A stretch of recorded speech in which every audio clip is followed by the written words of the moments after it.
Welcome to Wallace on Wire. Today we're talking about Perikatan Nasional, specifically the internal dynamics playing out right now. There have been some pretty strong statements about coalition leadership, and about who they see as a future prime minister.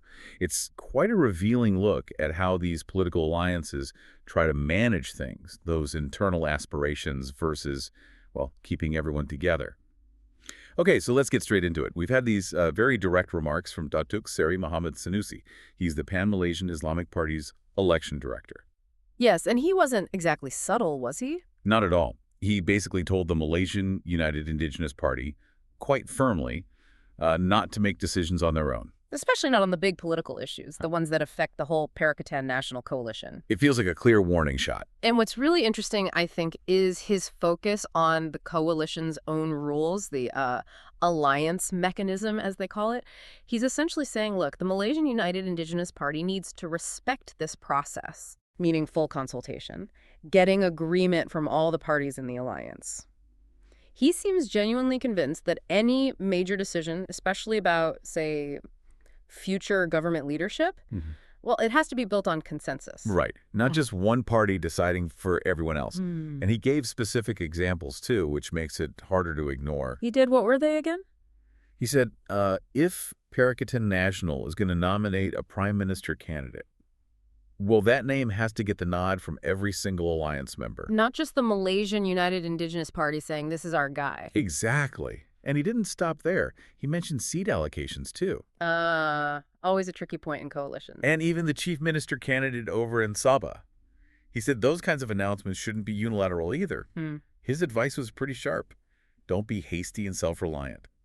You know, this really throws a spotlight on the core challenge of running a coalition government, doesn't it? Especially in a system like Malaysia's with multiple parties involved. That constant balancing act. Precisely. You've got the ambitions of each individual party, maybe even the leaders themselves, and you have to weigh that against keeping the whole group united, focused on shared goals. It's more than just who gets what job, isn't it? Oh, absolutely. It's about power sharing. It's about feeling like the process is fair, who actually has influence within the coalition structure. That's key. Okay, but Sanusi's comments didn't come out of nowhere, right? There's some context here. No, definitely not. It seems very much like a direct response to something else. Which was? The announcement by Dato Seri Azmin Ali. He's the Secretary General of the Malaysian United Indigenous Party.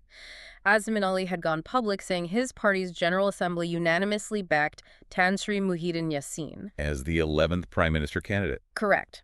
So Sanusi's remarks, they land right after that declaration. It feels very pointed. And if we step back a bit, this whole discussion about who speaks for Perikatan Nasional or who their PM candidate is, well, it's not exactly new. No, we've seen this before. This exact issue has caused friction within the alliance several times already, even before the last general election, remember? It does seem like a recurring theme, a point of tension that keeps surfacing.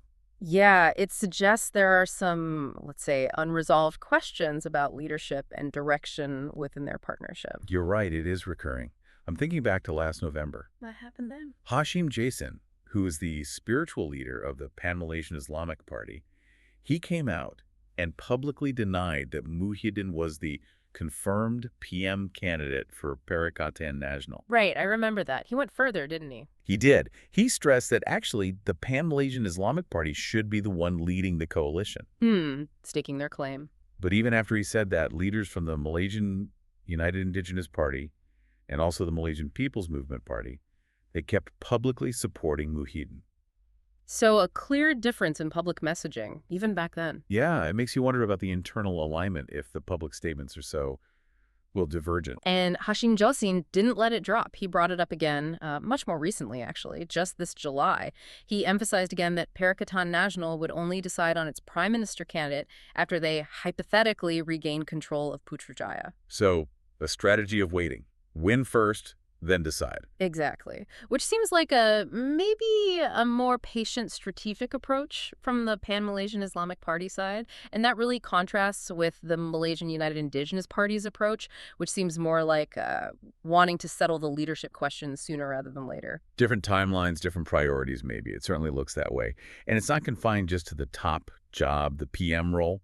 Remember the Sabah chief minister issue? Vaguely. Refresh my memory. Well, Tan Sri Muhyiddin Yassin himself, acting as Perikatan National Chairman, had floated the name of Datuk Seri Ronald Kiandi, Okay, Kiandi from the Malaysian United Indigenous Party. right, their deputy president. Muhyiddin mentioned him as a possibility for the Sabah role. But crucially, Muhyiddin admitted at the time that it hadn't actually been properly discussed or decided internally by the coalition's top leadership. Ah, so another example of a public mention before, let's say, full internal agreement. Yes, it does seem like a pattern. Either challenges in internal communication, perhaps, or maybe it's just different strategies playing out in public. It makes you ask, as an observer, how well can a coalition really operate? How effectively can it project that united front? Especially when voters are watching. Exactly. When these major decisions, leadership choices, seem to be actively debated, maybe even contested between the key players right out in the open, people pick up on that. You can almost imagine some folks online thinking, well, if they can't agree on this now. Oh, well, they govern together. Right. Or maybe wondering if it's more about party positioning than anything else. So let's try and pull this together. What does this latest round of public disagreement actually signify for Perikatan Nasional? These aren't just minor figures. These are key leaders. Their statements really show how complex it is to build. And maintain. Yes, maintain a cohesive political alliance, particularly one aiming for national power. When you have leaders from the same coalition openly differing on who should be prime minister or even a state chief minister, well, it naturally raises questions, doesn't it? Questions about their internal strength, their shared vision. And maybe even their credibility as a unified alternative. Well, my take is that these public spats, even if they're maybe attempts by parties to, assert their influence or set markers for later negotiations, they can unintentionally send a signal that things aren't entirely harmonious behind the scenes. Visible cracks, perhaps? That's a good way to put it. For the public, it looks like cracks in what's meant to be a solid front.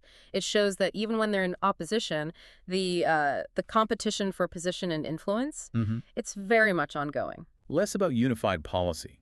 Maybe more about internal power dynamics at that moment. It really does highlight how fragile these arrangements can sometimes seem.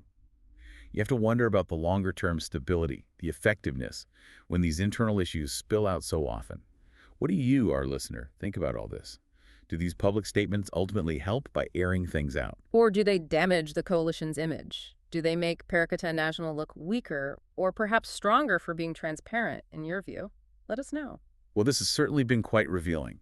A glimpse into the complex political maneuvering within Perikatan Nasional, that constant tension between individual party goals and the need for coalition unity. It's a defining feature of our political landscape. And it's a good reminder, I think. Behind every statement a politician makes in public, there are usually layers of internal talk, strategic calculations, and sometimes, yes, very different opinions shaping the narrative we see. It's definitely more complex than it often looks on the surface. Remember to like and subscribe for more videos like this.